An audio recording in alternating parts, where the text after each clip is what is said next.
Ayan, umorder na tayo ng gagamitin natin. Pati simiento. Dadagdagan na lang natin pagka kinulang siya. Pero sigurado kukulang. Baka mga 2 ganyan ang ubusin natin.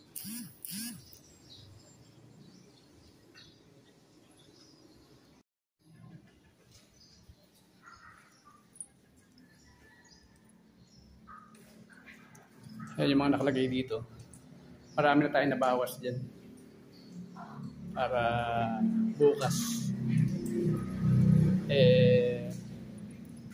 Konti na lang ililiis natin. Ayan yung simiento. Diyan natin pinalagay. Order muna tayong 10. Bumili din tayo ng isa pang pala. Para dalawa yung pala natin. Bali 300 siya. Pero siguro parang isang gamitan lang.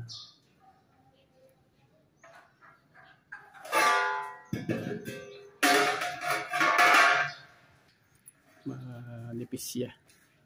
Pero magaan. Kung makasapan ang kailangan magaan.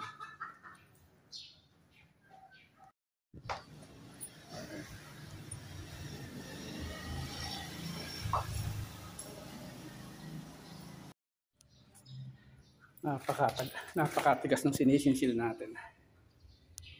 Yan ang papalitan natin.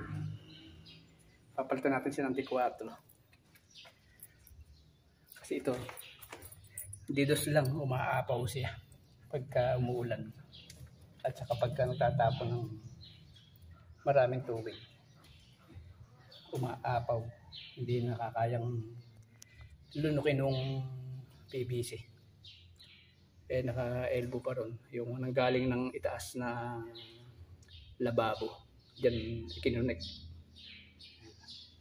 Pero medyo matigas.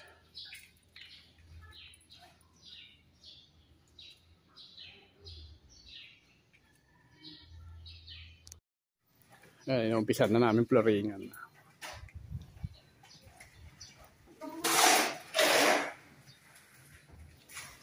Naggaya kami. 6 agad.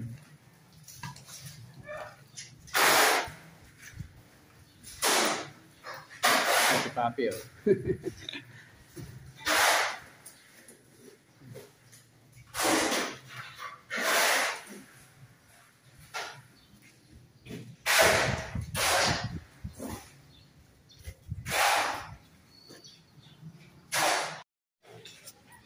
Ay, naubos na yung 6 na supot. Pero malaki rin yung nasakop mo.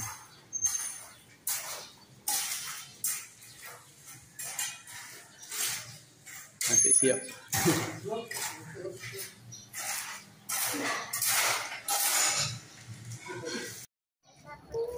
Ay, pangatlong gayak na namin to. Pang-11 supot na siya. Nung una 6, ngayon 5. At maaaring kapiraso na lang matitira dito bukas.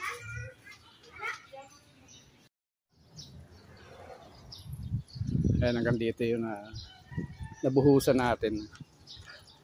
Hanggang tanghali lang tayo naghalo. Ayan. Bukas ito namang nasa gawing kaliwa na yan ating titirahin. Bali naka-11 supot.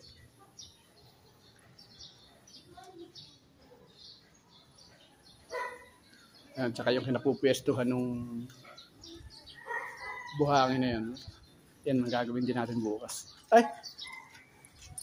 Si Papi. Ito, nakapaggayak na ulit tayo.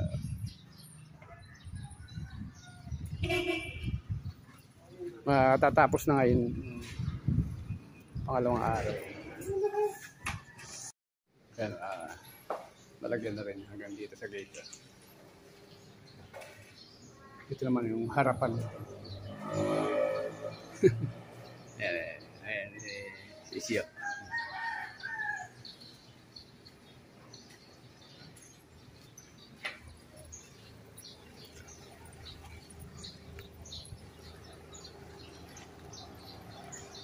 Yan, halos matatapos na rin.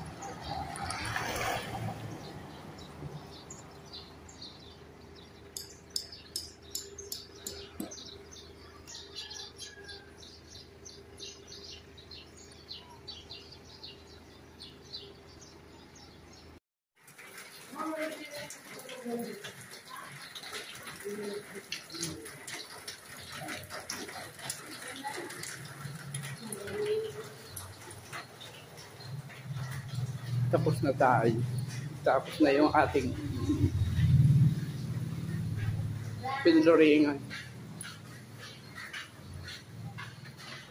Ay kaya lang umulan. Ayan. Ayan yung ating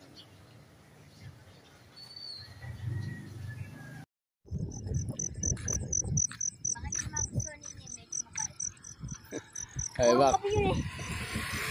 Puro kami migatas ng bundok na rin talaga. Yan ang bundok.